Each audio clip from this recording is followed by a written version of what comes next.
Fordi du kom. Ja. Så kan vi lige nå at vende en sidste ting, fordi siden 1. januar, der har postbudene altså fået det lidt lettere her i Danmark, fordi nu skal postkasserne jo stå helt ude ved vejen, så budene ikke skal løbe så meget zigzag. Men det betyder jo altså også, at husejerne de skal bevæge sig lidt mere, og det er jo ikke alle, der er sådan vildt begejstrede for den form for arbejdsfordeling. Og det har altså fået nogle mennesker i hvert fald til at lave nogle ret interessante opfindelser, og nu skal I møde en af dem. Nå, så har posten været her. Nu må vi se, hvad det bringer i dag.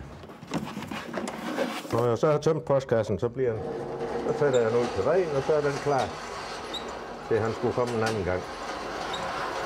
Den går ud af post. Det er ren og skær dovenskab her. Det er ikke andet. Men det er da dejligt, så er man fri for at komme ud, når der er sne og is og sager. Og posten han er fri for at falde og brække benene. Så, nu er post. Så fylder han i postkassen. Og så trækker han her blinkepost. Jeg er garanteret for, at han er ved at dø af grin hver gang han gør.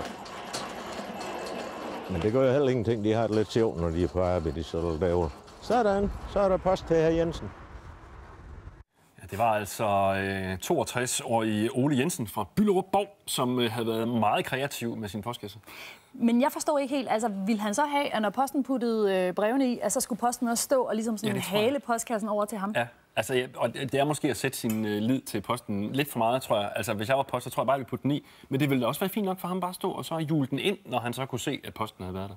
Ja, men det kan godt være, det er ligesom de der gamle postkasser, hvor posten putter noget i, og så hejser han sådan et P eller et lille flag eller et eller andet, ikke? Det er i USA, det foregår. Ja, så kan man se, at der er post. Der er bid. Ja, så det kan godt være, at han vil have posten til at hjule den ind, så han kan se, der er post. Altså rimelig imponerende for at spare en 8-9 meters gåtur, men måske var det også bare ligesom sådan selve udfordringen, der var det sjovt for ham.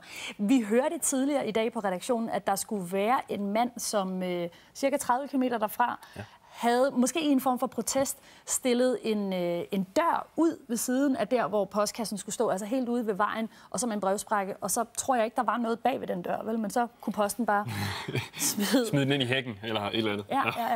Ja. Jeg har stillet min postkasse ind i hækken, faktisk.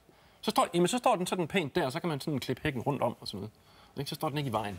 Men jeg har også meget langt op til postkassen. Ind i hækken, men hvad, altså... Jamen, jeg bor på sådan en koteletgrund, langt indkørsel, du ved. Skal din post så klippe din hæk for at nej, det skal han ikke. Nej, den står bare inde i, og der er fint adgang til brevsprækken og sådan noget, ikke?